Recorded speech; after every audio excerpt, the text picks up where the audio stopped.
Hi friend, आप सब कैसे हैं? उम्मीद करते हैं कि आप लोग अच्छे ही होंगे। तो फ्रेंड, आज शुक्रवार का दिन है और मैं संतोषी माता की व्रत करके और उनकी पूजा कर रही हूँ। तो आज ना आप लोगों को भी सुनाएंगे व्रत कथा, संतोषी माता की व्रत कथा। आप सब बोलो संतोषी माता की जय। ठीक है, सुनिए व्रत कथा। श्रेष्ठ के सभी प्राणियों का कल्याण करने वाले शंकर भगवान के पुत्र श्री गणेश महाराजा और माता रिद्धि सिद्धि की पुत्री संतोषी माता विश्व के सभी उपासक स्त्री पुरुषों का कल्याण करती है। अपना व्रत करने तथा कथा सुनने वाले स्त्री पुरुषों के धन संपत्ति से भंडार भरकर संतोषी माता उन्हें पृथ्वी लोक के सबसे बड़े सुख यानी संतोष धन से आनंदित करती है। व्यवसाय में दिन दुना और रात चौगुना लाभ होता है। शोक उपस्थिति नष्ट होती है और मनुष्य चिंता मुक्त होकर जीवन यापन करता है। संतोषी माता के विधि व्रत करने, गुड़ और चने का प्रसाद ग्रहण करने से कन्याओं को सहयोग वर मिलता है। स्त्रियां सदा सुहागिन रहती है। निसंतानों को पुत्र की प्राप्ति होती है। जीवन में सभी मनोकामनाएं संतोषी माता के व्रत से पूरी होती है। बोलो संतोषी माता की जय जय। संतोषी माता का व्रत शुक्रवार को ही किया जाता है। शुक्रवार को सुबह उदय से पूर्ण उठकर स्नान करके मंदिर में जाकर संतोषी माता की पूजा करें। पूजा के समय एक कलश में ताज़ा सुरक्षा जल भरकर रखें। उस कलश पर एक पात्र रखें और उस पात्र में गुड़ और चने भरकर रखें। घी का दीपक जलाकर संतोषी माता की कथा सुने या स्वयं पुस्तक पढ़कर उपस्थित भक्तजनों को व्रत कथा सुनाए। संतोषी माता की व्रत कथा को सुनते अथवा दूसरों को सुनते समय गुड़ और भने हुए चने हाथ में रखे। व्रत कथा समाप्त होने पर संतोषी माता की जय बोलकर उठे और हाथ में लिए हुए गुड़ और चने गाय को खिलाए।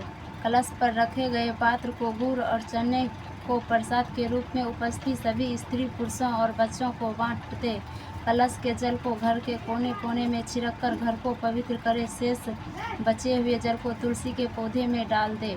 संतोषी माता के व्रत में खटाई का किसी भी रूप में प्रयोग नहीं करना चाहिए। संतोषी माता के प्रसाद के लिए 1.25 रुपये के गुड़ और चने बहुत होते हैं, क्योंकि संतोषी माता अपने भक्तों के 1.25 रुपये के गुड़ और चने के प्रसाद को बहुत पसंद करती हैं।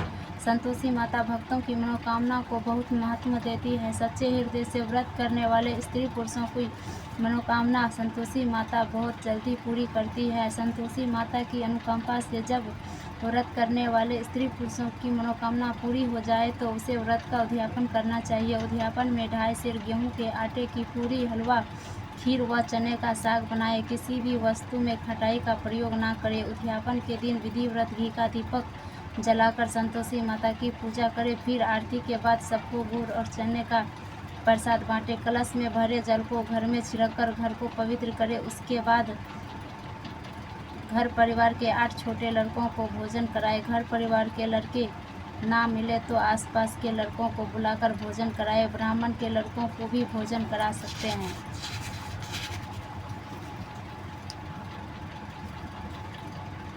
भोजन के बाद दक्षिणा में लड़कों को रुपये पैसे ना देकर कोई फल देना चाहिए, लेकिन फल खट्टा नहीं होना चाहिए। व्रत करने वाले स्त्री पुरुषों को दिन में एक बार ही भोजन करना चाहिए। तो फ्रेंड, ये ना संतोषी माता की व्रत की विधि बताई हूँ। और अगर कथा सुनना चाह रहे हैं आप लोग तो मेरा नेक्स्ट वीडियो में आप लोग जाइए और देखिए और सुनिए संतोषी माता की कितना ज़्यादा महत्वपूर्ण देती है अपने व्रत को। तो आप लोग भी कीजिएगा और व्रत कथा सुनिएगा। सभी को मनोकामना पूरी करती है संतोषी माता। मेरी मनोकामना तो बहुत पहले भी पूरी किए हैं और जो भी सोचती हूँ वो हो जाते हैं। तो प्लीज़ आप लोग भी कीजिए और इसकी पूरी कहानी मेरी नेक्स्ट वीडियो में है, आप लोग जाइए देखिए। अभी के लिए बाय बाय। बोलो संतोषी माता की जय।